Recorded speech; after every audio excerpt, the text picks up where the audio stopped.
Alright guys, welcome back to the channel, welcome back to another video. We have another Super Dragon Ball Heroes showcase video, this time around one of my most anticipated EZAs from the new batch, and that is the Xeno Super Saiyan 3 Goku. Cannot wait to try him out, he looks nuts, he looks so good. And once again, apologies that these videos have been kind of stretched out, it kind of is what it is when it comes to work and being so busy.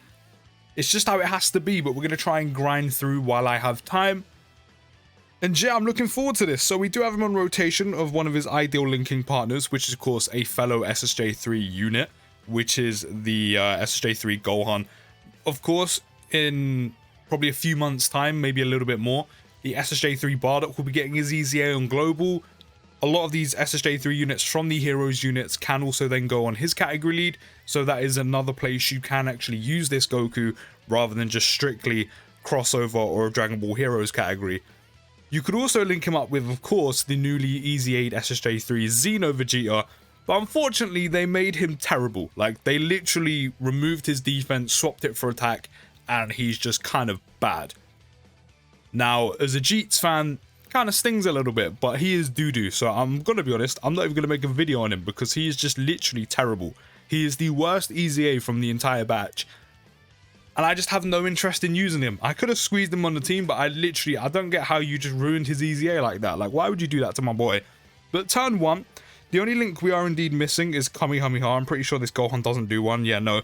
So we're only missing like an extra attack plus what, like 10% on super attack, I'm pretty sure. Yeah, 5%, but we'll get that once the Xeno Goku, who supports Goku family, comes on rotation. But we're starting with just under 300k attack stat with 294k, 196k defense, so just under 200k defense at the start of turn. He's one of the only kind of units who doesn't raise defense on super.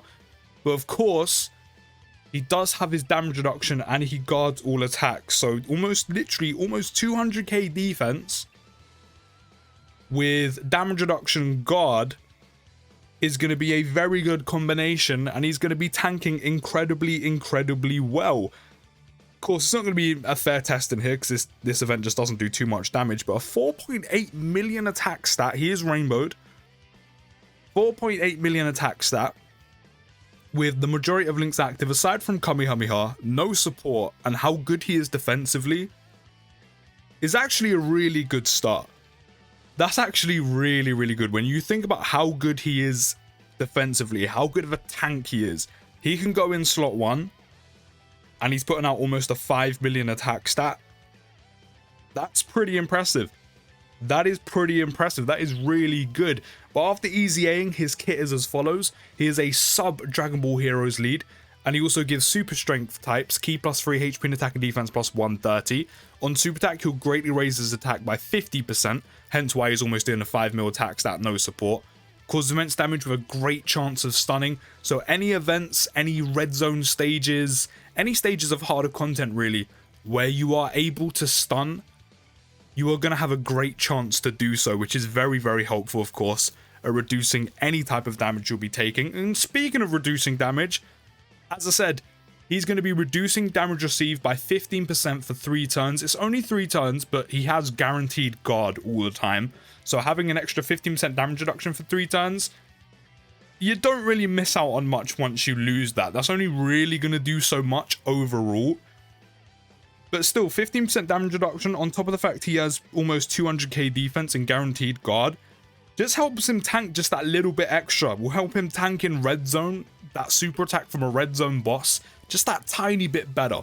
So, you know, losing that 15% after 3 turns isn't really that bad. It doesn't really impact him too much because, of course, him already having guard. But it's nice to be able to tank a little bit better, you know, avoid any unnecessary extra damage, especially in early red zone stages where you want to keep as much HP as possible, save as many items as possible as well. So, you know, I don't really mind that too much that he loses that after 3 turns. It does help you tank a little bit more early on. Yeah, not really so much when you need to, but it does have its benefits. He also gets attack and defense plus 150% at the start of turn, guards all attacks, which is why he's so good and makes such a good slot 1 unit. He also then gets an additional attack and defense plus 50% performing a super attack. So, you know, that, you know, just shy of a 200k defense, that like 196k defense will jump up quite a bit. again, combined with the fact he has guard, as I said, this is what helps him tank so well. Yes, you get that after supering, but still, the 15% damage reduction for 3 turns does help him tank a little bit better in slot 1 pre-super. So again, it does have its benefits, even though it's not really impacting too much. It does help a bit. He also then gets an additional defense plus 20% up to 100% and reduces damage received by 7% up to 35% per Dragon Ball Heroes category ally on the team, which of course is exactly where I'm running him. There's no surprise I'd be running him on this team because this is where the majority of all the Dragon Ball Heroes units are going to thrive. They're going to thrive with other Dragon Ball Heroes units, or a decent amount of Dragon Ball Heroes units. So, it's no surprise we got them here on the 200% lead as well. But yeah, you run him on a Dragon Ball Heroes team, this SSJ3 Goku, in terms of how well he can tank, is ridiculous. So of course, the 196k defense, whatever it is of course with the additional defense plus 20% up to 100%. Of course, if you ran him on a different team like Goku's family, Pure Saiyans, Kamehameha, where else is a good category? Bond of Parent and Child, Power Beyond a Super Saiyan, and you don't have other Dragon Ball Heroes category units there, his defense would be a little less, but still, he would still have the 15% damage reduction to 3 turns, and he would still have guaranteed guard. However, that guaranteed guard with however much defense he will have without the additional defense because of Dragon Ball Heroes category units and the extra damage reduction per Dragon Ball Heroes category unit as well, means he's only going to tank so well pre-super. After supering, when he gets the additional attack and defense plus 50%, obviously he should be able to tank quite alright. Again, would it be as good as it is now? Of course, nowhere near. But he should be okay. But with the support from Goku and Kamehameha active, we don't really care about Golden Warrior. Golden Warrior is such a shit link, like his doo-doo. He has a 363k attack stat, which is very nice, considering he's going to greatly raise his attack by 50% on super, get the additional attack and defense plus 50% performing a super attack, and he has literally just under a 220k attack stat, and again, he's going to get even more defense once he gets the additional attack and defense plus 50% when performing a super attack. So you're talking like, probably in the realms of 500k defense with guaranteed guard, with the support, of course, with guaranteed guard and 35% damage reduction. And that was just under a 6 mil attack stat. I was going to say, if he hits an additional, we're talking like 6.2, 6.3 million attack stat with how good he would be defensively after supering. But yeah, this is what makes Goku so good. Of course, again, once the SSJ3 Bardock actually picks up an EZA on global, because of course they already got it on JP, once his EZA comes to global, the SSJ3 team is going to get a nice pick-me-up. There's a lot of good Super Saiyan 3 units. You have a good slot 1 unit in global, and yes, you'll be sitting there going, well, you need Dragon Ball Heroes units. Yes, but a lot of the good SSJ3 units have picked up Dokkan Awakenings and EZAs throughout the last 2 Super Dragon Ball Heroes celebrations. You've got the Xeno Goku now. You have the SSJ3 Gohan and Trunks from last year. Are they up to par with some of the later Red Zone stages? Maybe, maybe not. But there's always potential for some future units. You have SSJ3 Rose potentially on the cards. Any other SSJ3 units they decide to do, like Vegito and Gogeta. It's a possibility. It is very, very much a possibility.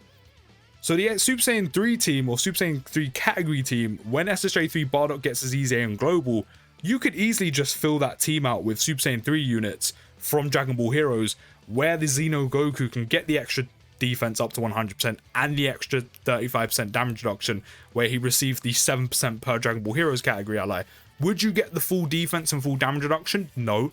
But the extra damage reduction and defense you'll be getting, combined with the fact he has guard, and then once he super attacks and gets the extra attack and defense plus 50% when performing a super attack, is still going to make an impact. It's still going to make a difference. But his EZA is very, very good. And I cannot wait to try him in harder content, especially Red Zone. When you think about running him on a 200% category Dragon Ball Heroes team like we had just done, again, that's just under 200k defense, right?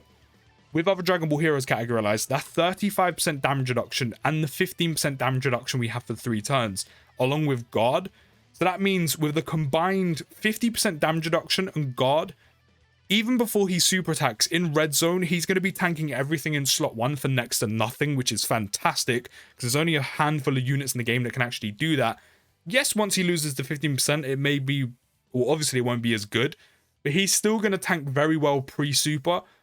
And if you can hopefully get lucky enough to be super attacked after he supers, he's going to be tanking a lot of the super attacks from red zone bosses for literally hardly anything. But even before super, yes, he'll take a little bit more damage, but he's still going to be tanking well in slot 1 than a lot of other units in the game. I am very, very impressed. One of probably the best, if not one of the best EZAs from Dragon Ball Heroes this year. It's just too bad they couldn't provide my boy Jeets with the same treatment. I would say the only downside to him is because he's a Super Saiyan 3 unit, there's a few key links in there that he needs in order to be getting off consistent super attacks, which, I said, some of them may not be up to the standard of like Red Zone. Unfortunately, Jeets' EZA is just absolute arse, so you can't even run them as a rotation. I mean, you could, but it's not ideal because of how bad Jeets' EZA actually is. And that's the only downside with Super Saiyan 3 units. They have links like Over in a Flash, Shattering the Limit, etc.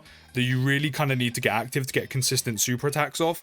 So you would need to bring another Super Saiyan 3 unit with you, or have a constant support. And the Dragon Ball Heroes support units, while they're good, a lot of them you need to stack, or the main ones you need to stack, like the Xeno Super Saiyan Goku and Vegeta, and they take time, so they're not really ideal for red zone. So I would say that's his only problem, but even if he doesn't super attack, he's still tanking incredibly well, but that would probably affect the slot 2 unit, and depending on who you have as floaters. So yeah, it could still work, but it does have its downsides. But do let me know what you think down in the comments. Don't forget to drop a like, subscribe if you're new. I'm going to try and continue smashing through the Dragon Ball Heroes content that I'm so late on. But I'll see you in the next one, guys, and peace!